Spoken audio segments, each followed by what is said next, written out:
But right here, buddy, that's a tattoo. Wow, that's David Dunham.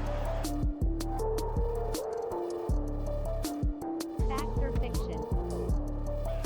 Eric Dungey had no chance away. Flips it to Watkins again. This is the Nachos and Analysis College Football Show, presented by Pump Monkey Septic Services.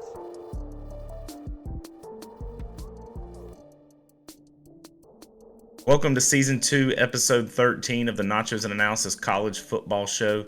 Today is Thursday, November 16th, and the Tigers snap a 2-game losing streak and respond with a 2-game win streak. I'm your host, Drew Archer, and I'm joined by my co-host, Matthew Johnson. How's it going, Matthew? Well, it has been a week for me. I won't get all the way into it, but we weren't even sure if we were recording this episode until like 15 minutes ago. So I told Drew this before we started recording, but I only have 98 words written on my show notes. So I'm sorry. I'm going to do my best. I didn't rewatch the game either. It's all just from the one time watching it in person. Yeah, good thing I got a lot of stats here. I, too, have not rewatched it. I've had a busy day myself. I got like 17 things I still have left to do tonight. And I was delayed getting home because, not to give away what I do for a living, but when I was leaving work, a random child just fell down the stairs and face planted onto the concrete. So had to take care of that before I headed home to record the old college football show. Yeah, today was probably the busiest day of my internship so far. Like, I had a meeting at 9, a meeting at 11:30 that I had a presentation in, and I had to film like a shoot in between those two meetings. And then as soon as the other meeting was over, we had like 15 minutes to take a lunch break, and then we moved equipment over to the business building to do like probably the biggest shoot I've ever been a part of. Like, it was a lot. So I just got home 20 minutes ago. So yeah, busy times for the Nachos and Analysis crew. I feel like I've forgotten to do this the last couple of weeks. I used to every single episode give a rundown of the topics. So here we go. Here's a rundown of this week's topics. We're going to review Clemson's 42-21 victory against Georgia Tech on Military Appreciation Day. We're going to talk about some notable games. We'll put notable in quotation marks because Matthew and I, like we've said, have been so busy. I think between the two of us, the Clemson game is the only game we watched this past weekend. A little bit different Twitter poll this week, and I was curious what the response would be with the busyness of this week.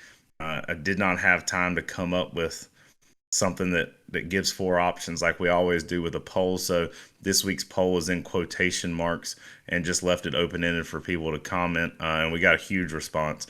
We're not even going to be able to get to all the comments, but the poll this week at nachos_analysis was, what does Clemson have to do to redeem itself in your eyes for its earlier losses and mistakes these last 2 weeks of the regular season? So a big response on that. We'll have a lot of comments to read there. We're not going to do a guest interview this week. We're going to wrap up the regular season next week with a guest. If as long as it works with his schedule and our schedule, it's going to be everybody's favorite Gamecock account on Twitter. So be ready for that. And as always, fact or fiction.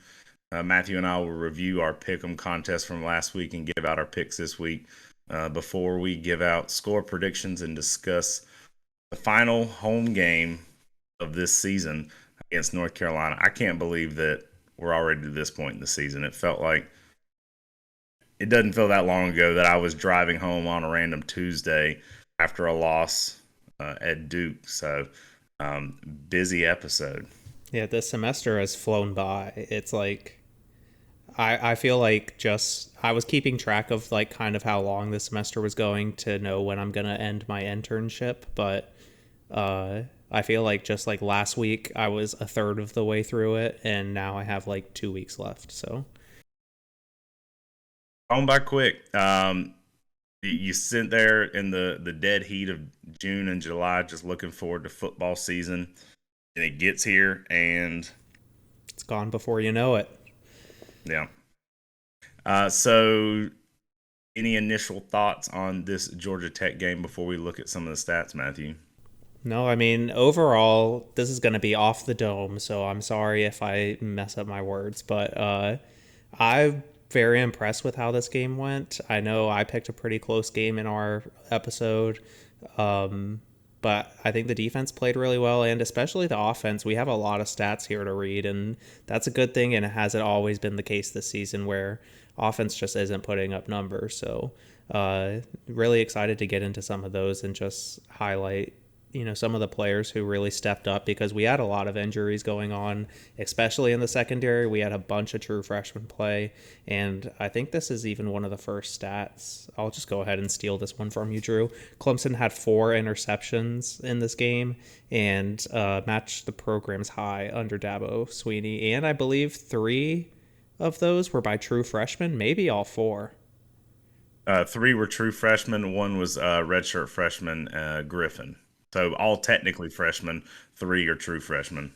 I didn't even realize Kylan Griffin was a redshirt freshman, so I would have thought he was still a true freshman. So, but yeah, that's a really great game on the defensive side of the ball. Really wish once we started subbing in R2s and getting those experience numbers in towards the end that we could have held them again, because 42-14 looks a lot better than 42-21. I don't know if it's just me, but that 7 points makes a big difference. It makes the game seem dominating when 42-21 seems a little up in the air.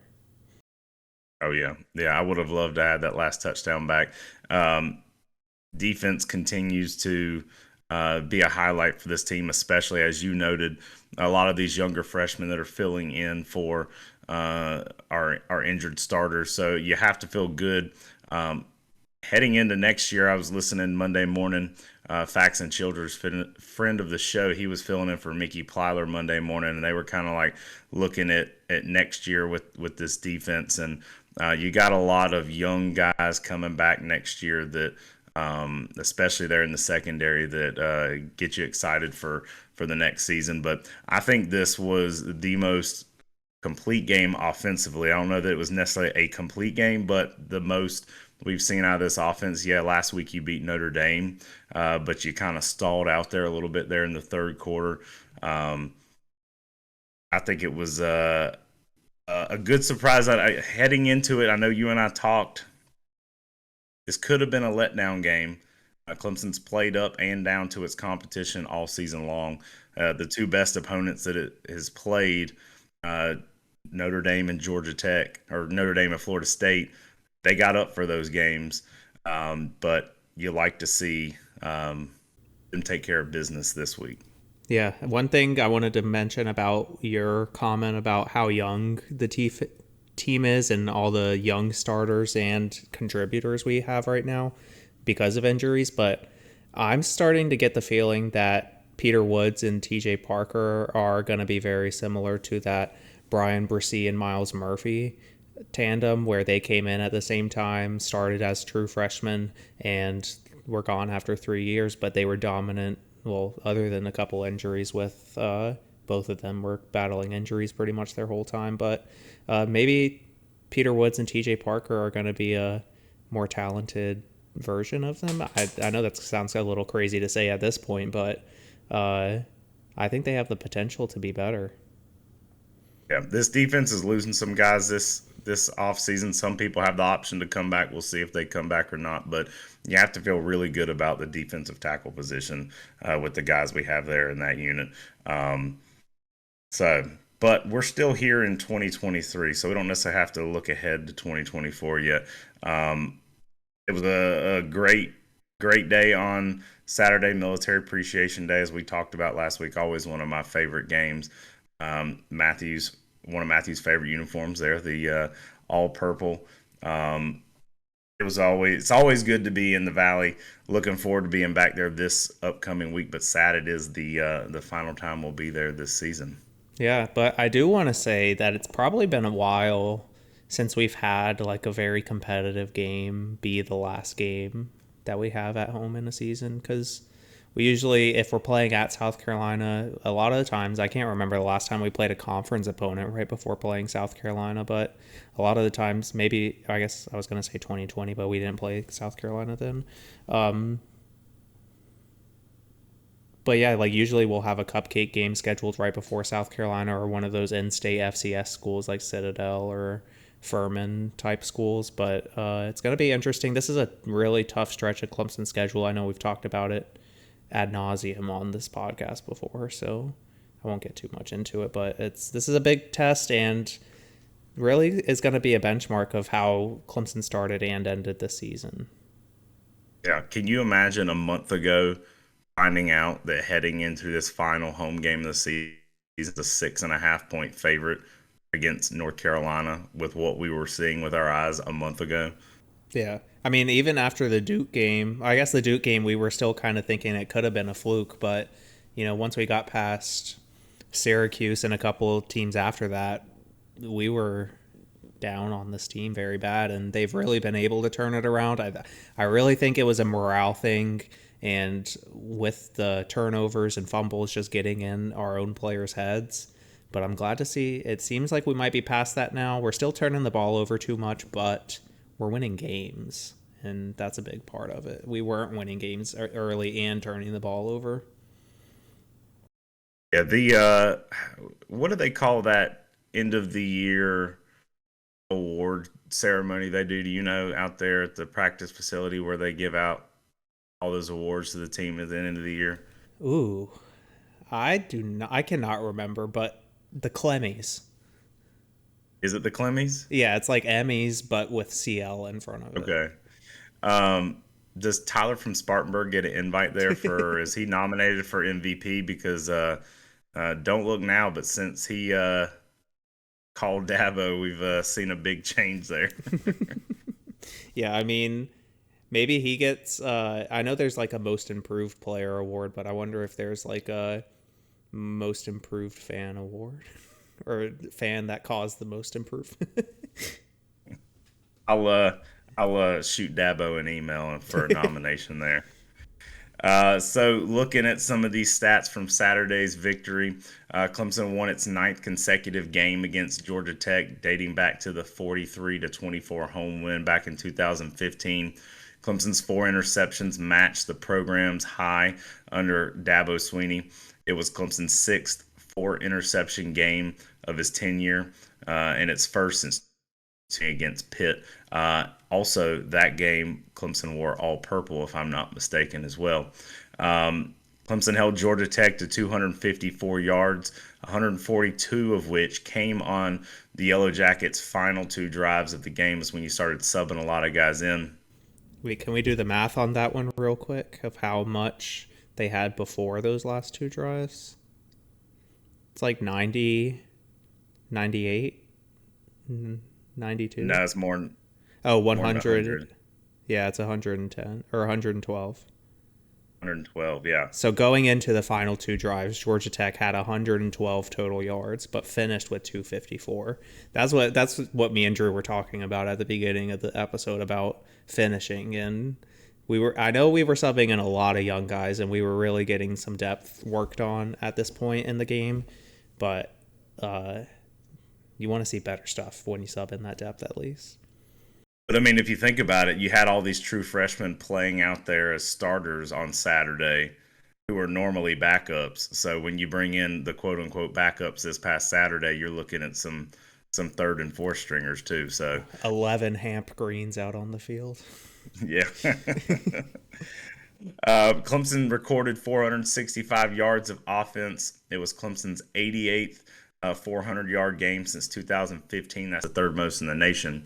I don't quite remember this many 4th down attempts, but the Tigers were 4 of 6 Saturday in 4th down attempts. Quarterback Cade Klubnik completed 23 of 34 passes. Back to the converted 4 of 6 4th down attempts. I also don't remember that many 4th down attempts. I don't know. Did you watch the Lions game this Sunday? They beat the Chargers. not. Dan Campbell went for it, the coach of the Lions, went for it 7 times, I believe, in that game on 4th down. And I saw a tweet. Let me see if I can pull it up real quick. But it was about how that game was like a Madden game. And like some of the stats that are included in this tweet are pretty funny. Oh, yeah, here it is. 3 punts the entire game. Wow. Both teams combined were 7 for 8 on 4th down. The Lions called a run on 4th and 6. It was a halfback draw, and they converted. And the last 9 drives of the game, like for both teams, were touchdown, game-winning field goal. So this game was... Somebody was playing Madden on Sunday for this one. I also just realized the entire time I was talking, I had the camera on you. I forgot to switch it back, so I'm very sorry for our people on video. Hopefully I did not pick my nose at any point during that time. If you did, I'll just black it out. I'll just blur it out or something. They're just hearing this random voice from you with no video. Now they get to see how it is for me when we record. When Matthew and I record, he can see me, but I can't see him. So, Cade Klubnik, 23 for 34 Saturday for 205 yards and a career high tying 4 touchdown passes. Wide receiver Bo Collins caught 5 passes for 65 yards with a touchdown. That was the first touchdown of the game, if I'm remembering correctly. And that first drive there by the Tigers in the second quarter, it lasted 9 minutes and 51 seconds of game time and was Clemson's longest scoring drive in school history. Its second longest drive overall, only trailing the 10-minute and 2-second drive to run the clock out against Alabama in the national championship game in 2018. I still talk about that drive. That was a thing of beauty to hold the ball for 3/4 of a quarter or 2/3 of a quarter and still not even score. You have the ball for 10 minutes, 2 seconds to seal the deal against Alabama, still not score and win. That was one of my favorite Clemson drives of all time. And then Brown caught his 4th touchdown pass of the season on a highlight reel one-handed grab. I've been seeing all kinds of pictures of that all over social media, but that may have been one of the greatest catches that I ever seen. I remember us going insane when that happened live in game time. I didn't even know what to say. Like, I remember when it happened, my mouth just dropped open and I couldn't even think of what to say. Like, my hands went to my head. I was in full on surrender cobra position. I wanted to mention, I don't know if you saw this video on Instagram, Drew, but Clemson football posted a video of the Tyler Brown catch, but as it happens, it like will cut to different frames and like different zoom ins of different people in the crowd as it happens. So it's just like getting all these reactions of everybody going like putting their hands on their head. Like, it's a great video. I might even put it on the screen or something for everybody watching. I didn't see that one, but they also put out today similar type video, but of the broadcast booth of Don Munson and Tim Beret. I saw that one. That one was pretty cool too. Yeah. So shout out to the Clemson video team for getting this one out. Shout out to Clemson Media, best in the business there. Of course. Running back Will Shipley rushed 11 times for 77 yards with a touchdown and added 3 receptions for 30 receiving yards. Bill Maffa, the star of last week's game against Notre Dame, he led Clemson in rushing this week with 96 yards on 17 carries. He also added a 19-yard reception. Both Shipley and Maffa reached 100 yards from scrimmage in the contest. And then all 4 of Clemson's interceptions, as we discussed before, were recorded by freshmen. 3 true freshmen, Barnes, Terrell, and Lewis, and 1 redshirt freshman in Griffin. So, big game. You hope the Tigers keep that momentum heading here to North Carolina. As you pointed out, it's the last time in a while prior to a South Carolina game where you got a contested opponent. Tigers a 6.5-point favorite at home against the Tar Heels, who were at one point in time, I believe were they not in the top 10, right at 10? Yeah, they were in the top 10. And, I mean, that kind of reminds me, this is completely unrelated. You can finish your point if you want to, but I just thought about something about how the fall of USC this season, not South Carolina, Southern Cal, they were like number 4 or 5 at one point this season, and they're unranked now with like 4 losses in a row. So that one's pretty interesting. When I was looking at our picks for this week, I noticed that and saw that they had lost again last week. So yeah, I was listening to Pardon My Take this week, and they were talking about Deion Sanders has to be the biggest fan of John Harbaugh and all this going on at Michigan, because the month they had last month, that was all everybody could talk about how they just kept dropping games and dropping games and dropping games. I haven't heard anyone bring up Colorado in weeks since this Michigan stuff has dropped. yeah, that, and they're pretty much out of all conversations now. Like maybe they'll make bowl eligibility, but they're not competing for anything significant anymore in college football. But like we've talked about on this podcast before, Colorado has talent. They have talent coming in, so they're only going to get better next year. A couple other things of note just around the world of college football. I can't remember if we talked about it on here before, but James Madison, the fact that they're not going to be eligible for a bowl is astonishing. There's like some kind of loophole with if enough teams don't get bowl eligible, then they can get one of the last 2 spots or something. They finish up the season with App State and Coastal Carolina, I believe, but they need like 8 teams out of a list of 40 to become bowl eligible. And then another big thing we hadn't discussed, Texas A&M. I'll apply for any job if I know I can get, $76 million not to work there again. Yeah, I mean, I've seen, I guess, I'm sure you've probably seen also a lot of names floating around out there. Like, as soon as the news dropped about the firing, message boards for Texas A&M were throwing Dabo's name out there. A lot of people wanted Dion, but like, I think Mississippi State is also in a coaching search, but Texas A&M is they're gonna have to look a little bit lower. I don't think you're pulling. Coach Prime might leave for an SEC school at some point, but you're not pulling Dabo for a College Station job. He might only leave for an Alabama job. I don't even think Dabo picks up the phone call, but hypothetical here, if Clemson does not turn it around these last 2 weeks, you drop a game to Notre Dame, you potentially drop a game to Georgia Tech, things are still doom and gloom around Clemson. I mean, we're 3 weeks removed from Dabo making comments about the fan base and that kind of stuff. If that were the case, would Dabo be more likely to leave for College Station? Because he's got he said the fans here have an appreciation issue.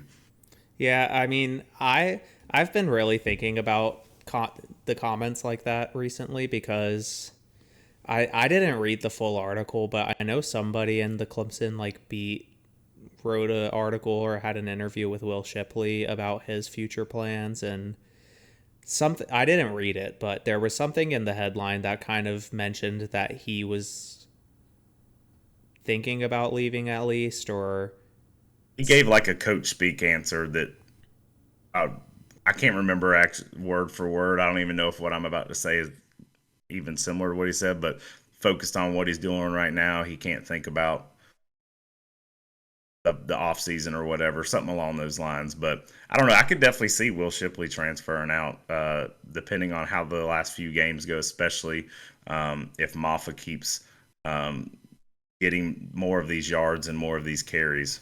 Yeah, I mean, also one thing I wanted to point out about that Shipley interview is there's kind of a weird dynamic going on right now with Clemson, the team, and fans and the media, where you have fans that have very high pressure on the team right now because we're not performing as we have become used to at this point, and Dabo's said it, like, we have an expectation to win now, and I don't think it's the fans' fault because we just became accustomed to it. We barely lost in the last 10 years, but as of now,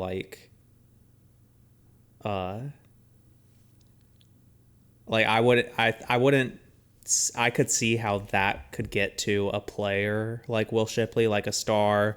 Will Shipley puts his all into the team and he cares probably way too much, like to an unhealthy level about this team. So I could see how that would rub players the wrong way when you're getting criticism from the people that are supporting you. So it's a really tough line to balance. I feel like it's pretty interesting debate, I guess. Are we the problem? Is Nachos and Analysis the problem? Why we're not good? Like, because we're too critical?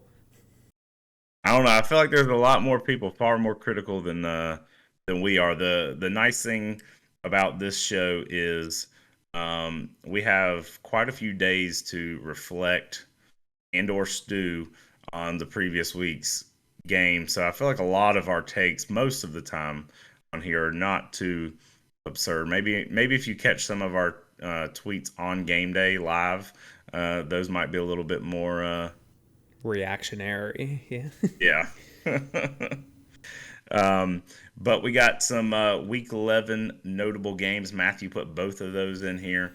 Yeah, I can run through them. Yeah, Michigan, Penn State, like Drew said at the top, we only watched the Clemson game this week, so I'm sorry about that. But we did have a couple big games happen. Michigan, Penn State, that was a top 10 matchup, and Michigan eked one out on the road, 24-15. I know they were dominating pretty much the whole game. I wonder if that's one of those situations where Penn State ended up kind of making it close at the end, because I remember seeing like a score update during the Clemson game that it wasn't really close. But big game in the SEC last week was Tennessee, Missouri. I personally am pretty impressed with Missouri's performance here. They dominated. It was 36-7 final. And Tennessee's talented and they've won a lot of games this year already. So they just kind of got dominated at the line of scrimmage there. So you said the final in that game was 36-7? Yes. So last week I almost picked that for my under, and then I was like, no, I always go with Tennessee's for over, and I was like, I don't feel confident about this hitting the over, so I swayed against going with that one for my under last week. I had the same thing happen where I saw that game and I was like, Drew always picks Tennessee for the over, so I need to get some points back on him this week, so I might just pick Tennessee for the over. So I'm glad I skipped on that one. Not that it mattered, I would have got it wrong anyway, as we'll see in a couple minutes. But something you don't want to get wrong is not having your septic tank pumped regularly. So I'm wearing the Pump Monkey merch today. I got the shirt and the hat on and everything. So shout out to Pump Monkey. They've been a loyal sponsor through the Ball Talk podcast in the spring, covering baseball and softball. And again, this season with the college football show. They service the upstate. They're owned and operated by Clemson alumni Alan Powell. So if you need your septic tank pumped, if you even think you might need a pump, give them a call, get them out there, let them check it out. They're not going to do any unnecessary work to just charge you and pump it for the sake of pumping it. So give them a call at 864-710-2211. They're on Facebook, Instagram, great company in the Clemson area. Again, phone number is 864-710-2211. When the dump's funky, call Pump Monkey. Twitter polls.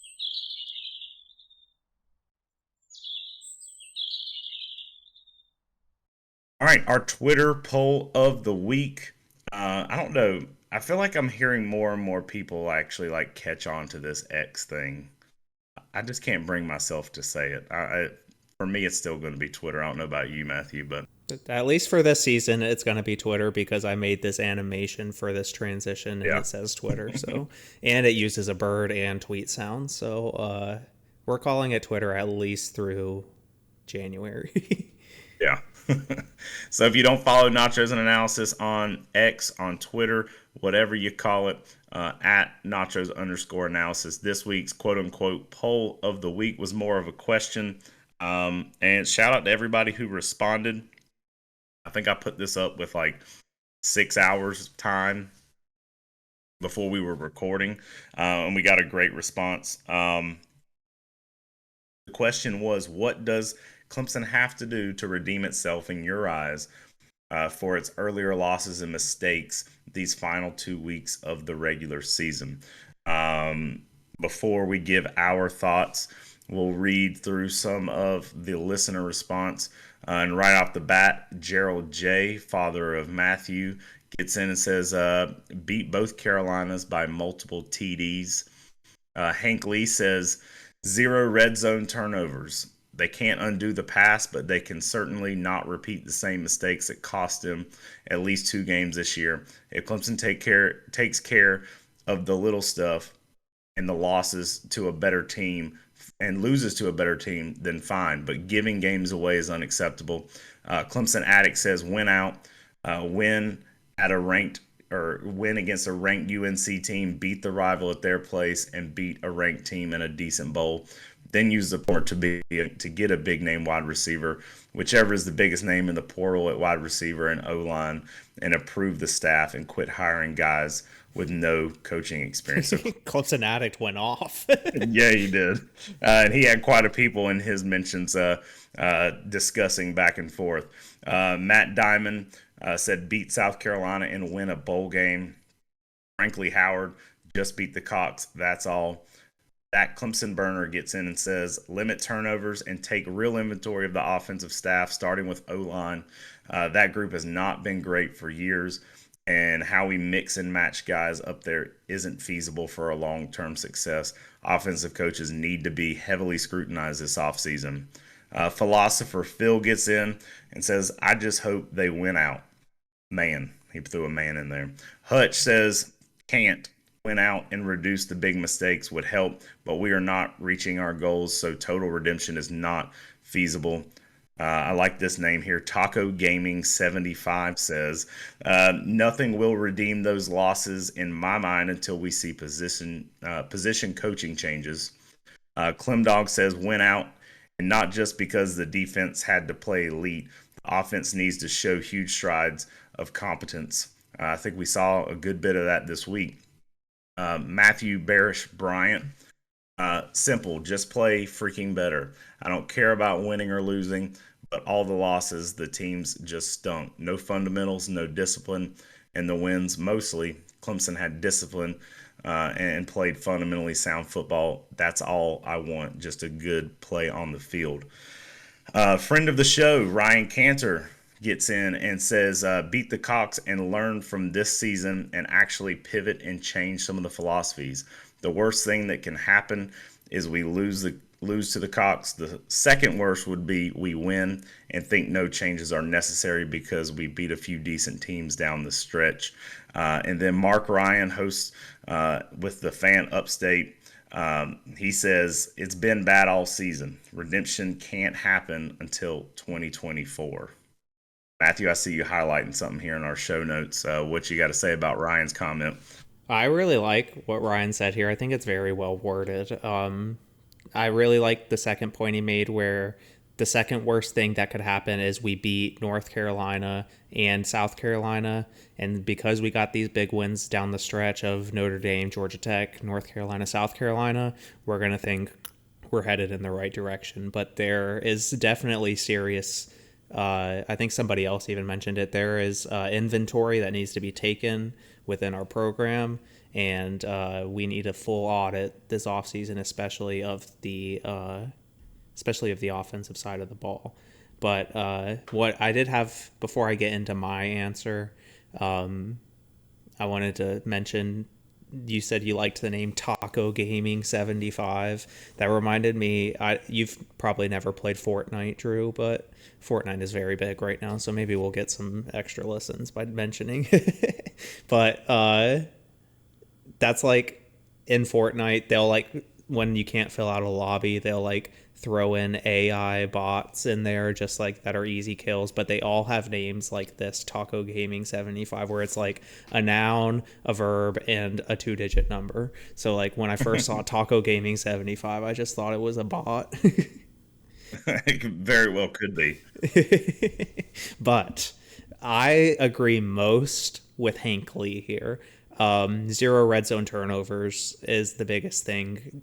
I think the last 2 weeks we've been 100% in the red zone, which is honestly the biggest reason why we've won the last 2 weeks. And it hasn't been like the beginning of the season where like Duke, where we're outpacing them in every offensive statistic except for points. So I like what he said about you can't undo the past, but you certainly can not repeat the same mistakes. I think that's a big point of emphasis for me going into these last few weeks of the season. I know it didn't go as we wanted, but I mean, when you continue to do the same things over and over again, and you can't expect different results. Yeah, absolutely. I think a big thing with redeeming this season, and you can't fully redeem it. We've saw a lot of bad football at the hands of some really talented players. I mean, you forget sometimes how talented this roster is, and just mistake after mistake that you just keep shooting yourself in the foot. I think one thing you have to do, you cannot lose to South Carolina. I mean, as bad as they are this year, that washes away all of this goodwill that the Tigers have built up the last 2 weeks.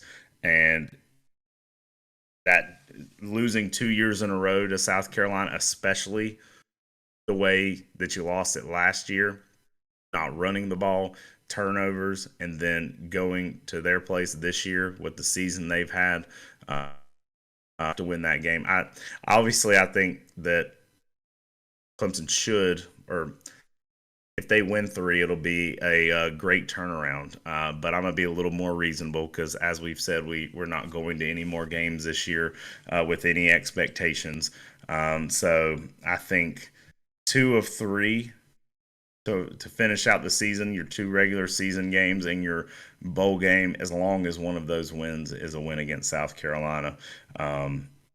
But a lot of people bring up a lot of valid points. I too don't want to get to the point where Clemson does finish 3-0 to wrap up the year, and we don't see the changes that we know and have seen that need to be changed around the program.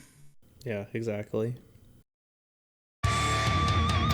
Fact or fiction? All right, fact or fiction number 1. Drew still has not reached out to the potential sponsor for the fact or fiction segment.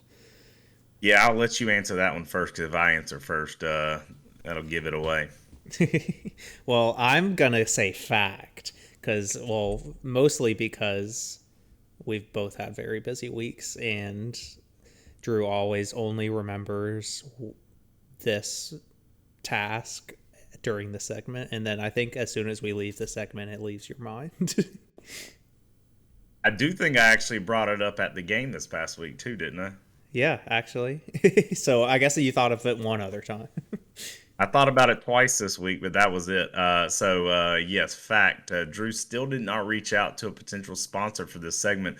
At this point, we got 2 games left in the regular season and our postseason bowl episode. So I think the thought of a sponsor might be not possible. I was going to throw out to you, I still have the lovely Clem Sucks shirt that we got from the Spurs Up show last year that I had to wear for my punishment. So if all else fails, the Clemson Carolina game is at home on Sunday this season, and I might can get you up in the Cajun Cafe if you want to wear that shirt.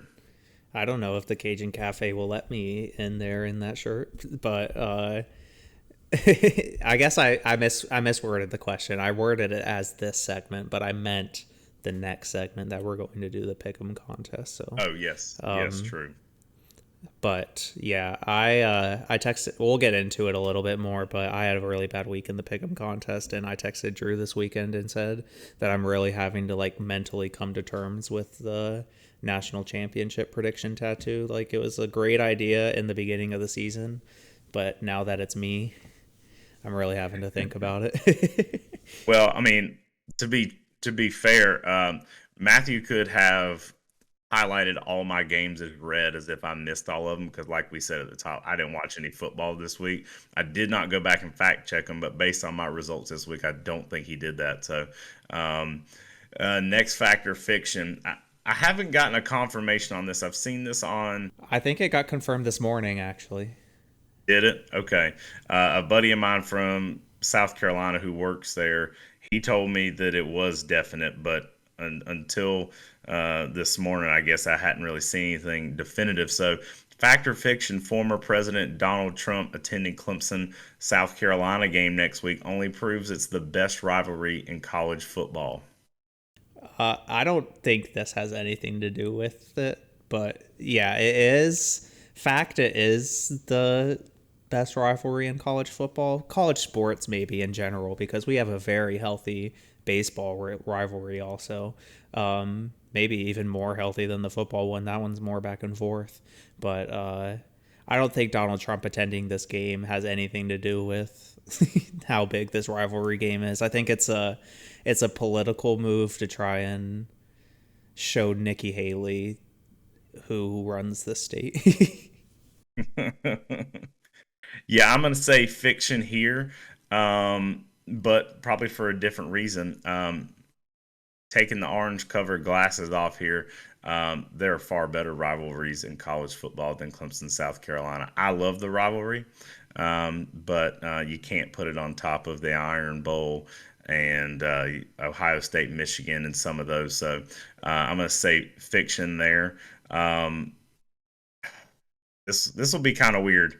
I guess we'll have to go back and look. As far as I know, I don't think a president has attended a Clemson game. I think we read it out as a stat a couple of weeks ago.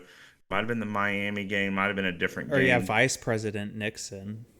Yeah, right? He was vice president. But as far as I know, I don't know that there's ever been a president, current or former, attend a Clemson game. I'd imagine if it's confirmed or whatever, Tim Beret will let us know on Twitter or X about that one. Yeah, I'm not sure, but fact or fiction, last one.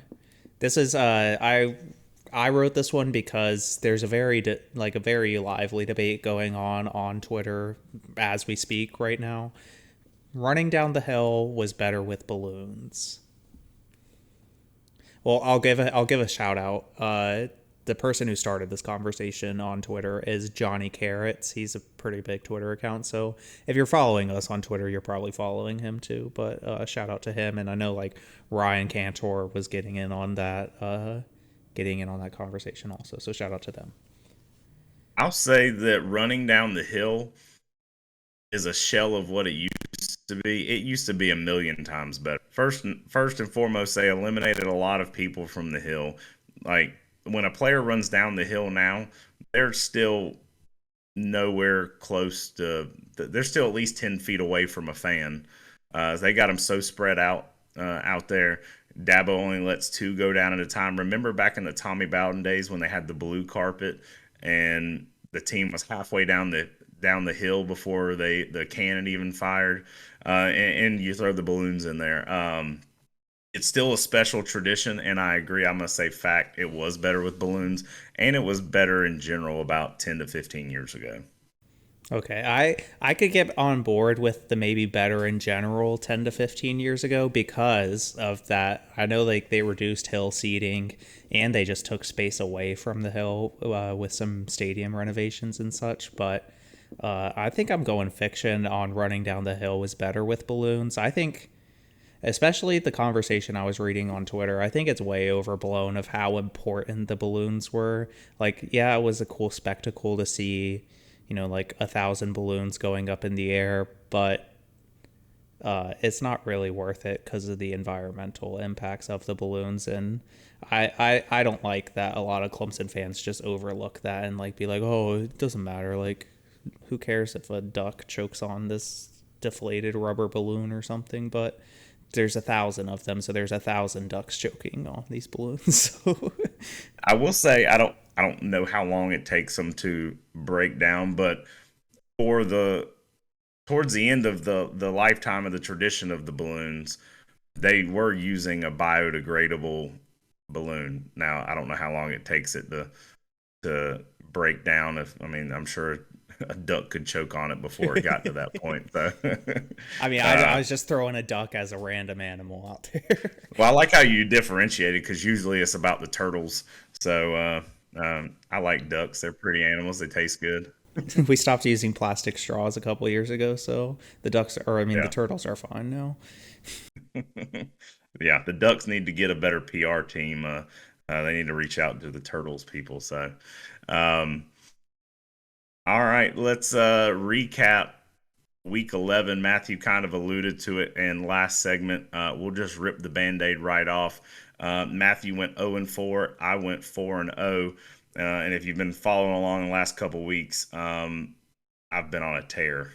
The season totals currently, I have 27 points, Matthew with 18.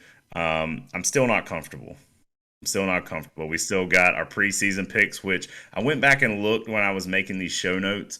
You and I are essentially alive with there's two. We're both eligible for about 2 points.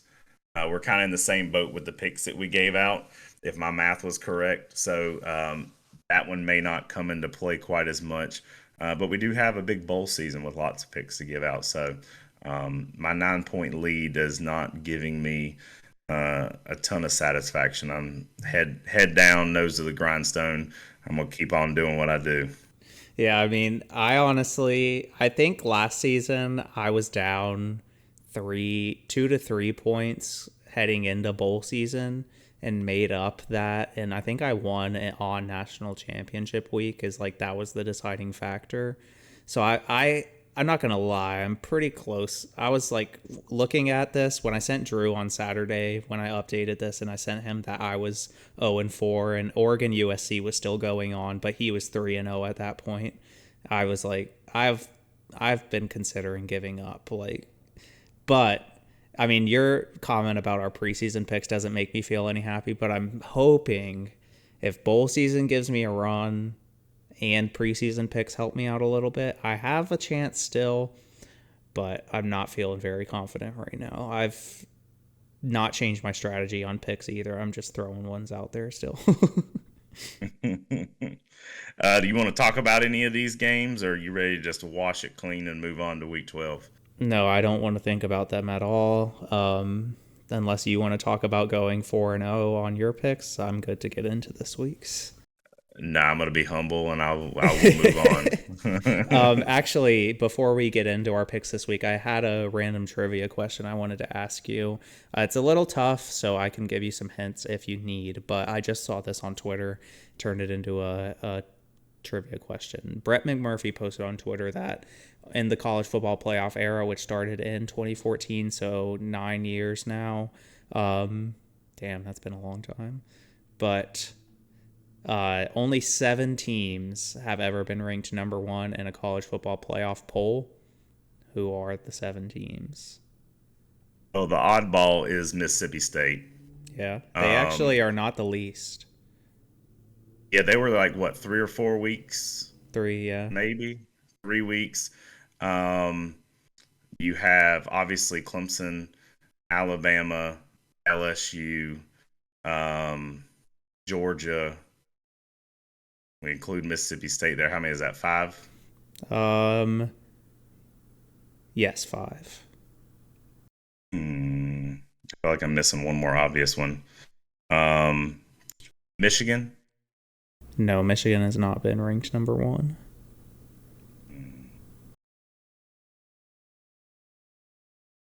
Is there one similar to Mississippi State that's more recent? Yes. It was last year.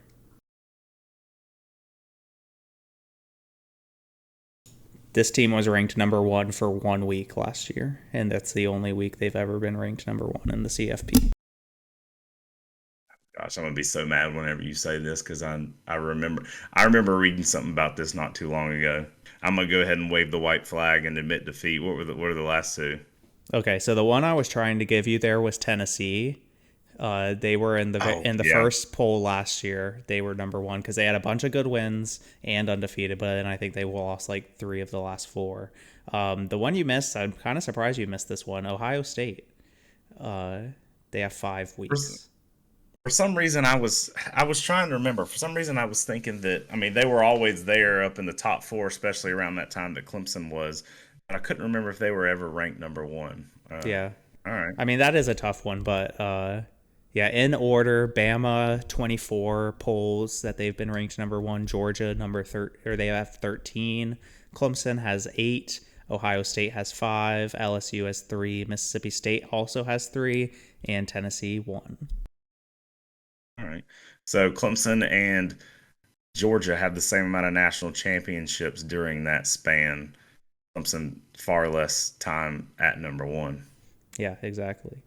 But we can go ahead and get into our picks this week. Hopefully it's going to be a lot better for me. Picking kind of just a pick'em game for my first pick in the ACC. It is Louisville at Miami. They're only a 1-point favorite right now on the road. I think Louisville's a pretty talented team, and they'll come out with that one. Oh, that line must have changed. So that was this morning, at least, that it was 1. Okay. Because I picked that game for a different one. We'll give out our picks here and then maybe decide how we want to handle it after the fact. Okay. Because I have it at a different line. My favorite going out west to the Big 12, I'm going with Oklahoma State. If I can find my button to highlight this here. Oklahoma State is a 7-point favorite on the road at Houston. I think Oklahoma State wins by 2 touchdowns. Hopefully not, but for my underdog, I am going to the Big Ten. This is Rutgers. They're a 20.5-point underdog at Penn State this week. Penn State had a rough loss last week. Rutgers has a really good defense, so I think Rutgers is going to be able to hang in that game more than Vegas is predicting. All right, so here is where our conflict is, because as of like 11:30 this morning on, what is today, Wednesday, Louisville was a 0.5-point underdog on the road at Miami. I guess we can you want to just stick with each of our lines? I think we've had a similar situation in the past, and I believe it was me where I had the higher line. I think we let whoever had the higher line come down to the closer line, and so I can just bring my favorite pick to Louisville minus 1.5 or minus 0.5, and then you can keep your Miami at 0.5. No, you would have to take Miami minus 0.5 point, and I would have to do Louisville. Oh, so the line switched completely, where Louisville was favored earlier this morning, and now Miami's favored. Yes, they were initially favored, and then the line has since moved. Oh, well, I guess that isn't the same as what we've had previously. So, that's interesting. I'm fine. I think you mentioned I'm fine with just leaving it as is, and just pretty much leaving it as a pick'em of whoever wins that game gets a point for us. So you want to just make it a pick'em? Yeah, I'm fine with that. If okay. You are. All right. Well, if it is a pick'em, then we both win, and Louisville wins, then we both win. Oh well, all right, that works for me. I'm gonna write that here so we remember. Okay. All right. I am gonna move on for my over. Staying in the ACC again, I'm going Duke at Virginia. They are that's plus or minus 47 right now. Duke does have a really good defense, and Virginia struggles a lot, but Virginia's gotten a little hot as the season has gone on. Not hot, but not cold, I guess. So gonna pick that one over 47. All right, I am going to the Pac-12. Washington at Oregon State. Penix versus DJU. Over under at 63.5. Both of these teams, specifically Washington, has put up some points this year. So I'm going for the over in this game. All right. And lastly, for under, I am going out west. I'm not staying up for this game, but UCLA at USC right now is plus or minus 65 and a half, excuse me. USC, we talked about it earlier. They are not in a good spot right now where their team is. So I think they hit the under last week too. So let's make it 2 in a row. I am going to the other Death Valley for this pick. Georgia State travels to Baton Rouge. The over-under set at 71.5. LSU, not the strong defense that they have had in years past. However, I think they're going to be able to really keep Georgia State in check. And obviously that high-flying offense with LSU, they can put up some points, but I think they're going to dominate this game and stifle Georgia State. Yeah, 71.5 is a lot for that game. Yeah. All right, let's preview the final home game. This coming Saturday, North Carolina and Mac Brown travel to Clemson, South Carolina. The Tigers lead the overall series 39-19 with one tie. Clemson leads the series 19-7 at home. The last time these two teams met was in the ACC championship last year. Fax and Childress and I had the cool opportunity to watch that game from the field level there. Tigers won that one 39-10. That was when Dabo benched DJU, brought in Cade Klubnik, and the rest is history as far as the quarterback here at Clemson. The Tigers have a 5-game win streak against the Tar Heels, and the Tar Heels are 8-2 on the season, 4-2 in conference play. They're just one game behind Louisville in the conference race to see who will play Florida State in the ACC championship this year. I was telling Matthew earlier this week, I earlier in the year applied for a ACC media credential for the championship game. Clemson is not in that game, but I guess I will be going watching to see whoever Florida State is playing this year at the ACC championship. The Tigers are attempting to improve to 30-12 against AP top 25 teams in the college football playoff area. Clemson will become only the 4th program to win 30 games against ranked opponents in that span. They would join Alabama, Ohio State, and Georgia, a few of those teams we just talked about a minute ago with Matthew's trivia question. The Tigers are attempting to throw for at least 4 touchdown passes in back-to-back games for the first time since 2018 against Florida State and Louisville. Safety Khalil Barnes is entering the game as the only freshman Clemson player in the Dabo Swinney era to record multiple forced fumbles and multiple interceptions in a freshman season. Jake Brenningstool, who has caught 37 passes this season, is sitting just 3 receptions shy of posting his first 40-catch campaign by a Clemson tight end since Jordan Leggett did it with 46 catches all the way back in 2016. Defensive tackle Tyler Davis is making his 50th career start to become the first defensive player in Clemson history to start 50 career games. He will join punter Will Spires, who had 69 starts, offensive tackle Mitch Hyatt with 57, kicker BT Potter with 54, and kicker Chandler Catanzaro with 52 as the only players in school history to start 50 career games. That one kind of surprised me that we've never had a defensive player start 50 games. And then the final thing of note, Clemson has scored at least 39 points in 4 of its last 5 games against North Carolina. A 59-38 Clemson win in 2011, a 50-35 win in 2014. If I remember correctly, that was the year that Deshaun Watson went off against the Tar Heels with 5 touchdown passes. First career start was Yep. Deshaun against in that game. He broke a freshman record at Clemson for like 6 passing touchdowns in that game. Crazy. For some reason, I was sitting on the visitor side upper deck for that game. I don't know why. That's weird. I remember I went on the field after that game because somebody I went to high school with, he was the quarterback of my team my freshman year in high school, was on the roster at North Carolina that year. So we went, I have a picture with him after that game. But I was going to mention of the stat, you haven't finished going over the games, but of the stat, the only game, do you know the game we didn't score 39 points against North Carolina in? I remember reading it earlier today, and I can't remember.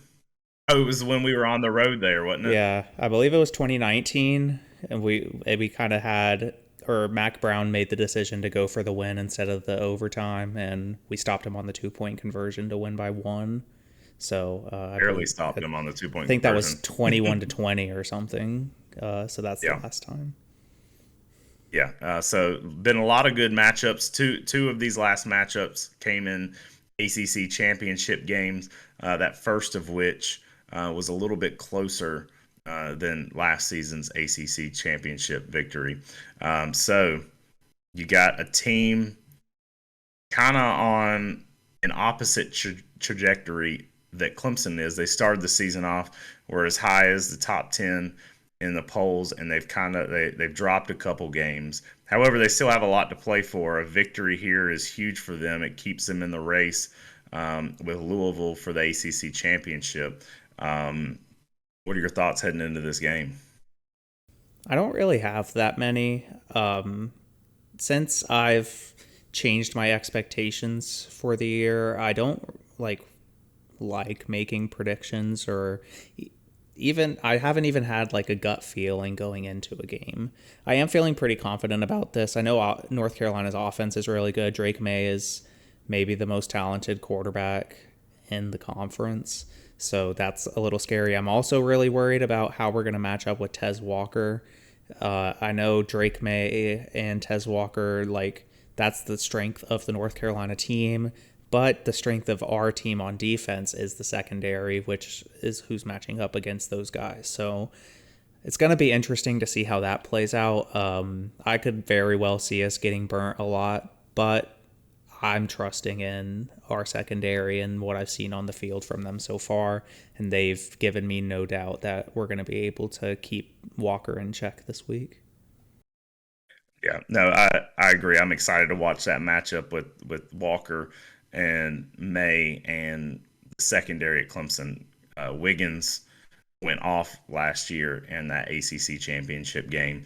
And sorry to cut you off, but I've seen that Barrett Carter is day-to-day at this point and is like a game-time decision for the North Carolina game. That's not a secondary player, but big help in the middle of the field stopping the run if we are able to get BC back. Absolutely. Like you, I'm sticking with going into this game with no expectations. I'm just looking forward to one more final day in Death Valley to wrap up the season. Been a crazy season, but I think the Tigers will ride this momentum. Yeah, I agree. I was just going to say that we are going to get our only night game type atmosphere this weekend, since it's a 3:30 kickoff and sunsets at 5:15 nowadays. So second half is going to be lights on and LEDs going. So I didn't even think about that.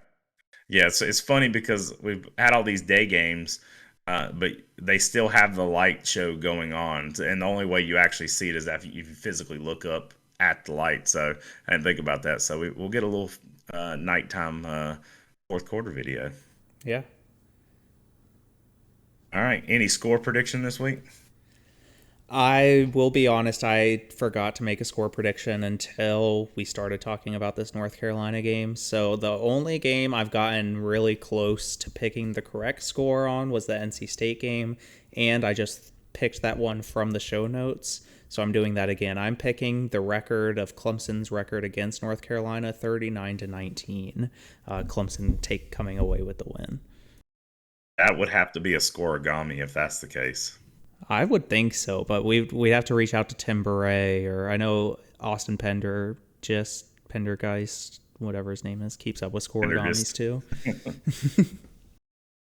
Yeah, that'd be an interesting one, but I would like that outcome. Back-to-back 20-plus point victories would be big for this team, especially against a North Carolina team they're only favored 6.5 points on. I'm going a little bit closer.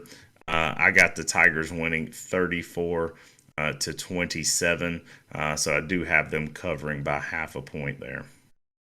Yeah, I think it is going to be a lot closer than the 20 points that I picked, but I did think that the Georgia Tech game was going to be a lot closer than the 21 points it ended up being. So I'm kind of sticking with the momentum, and since I've been going into games without expectations, I've been pleasantly surprised by the Clemson offense each week. So I'm going to hope that continues. Yep, and depending on what happens in this game and the Louisville-Miami game, we might have a lot more to talk about as far as conference championship game next week. So that is today's show. Thank y'all again for joining us. Join us next week as we review the North Carolina game and preview the big rivalry game against South Carolina. Peace. Peace.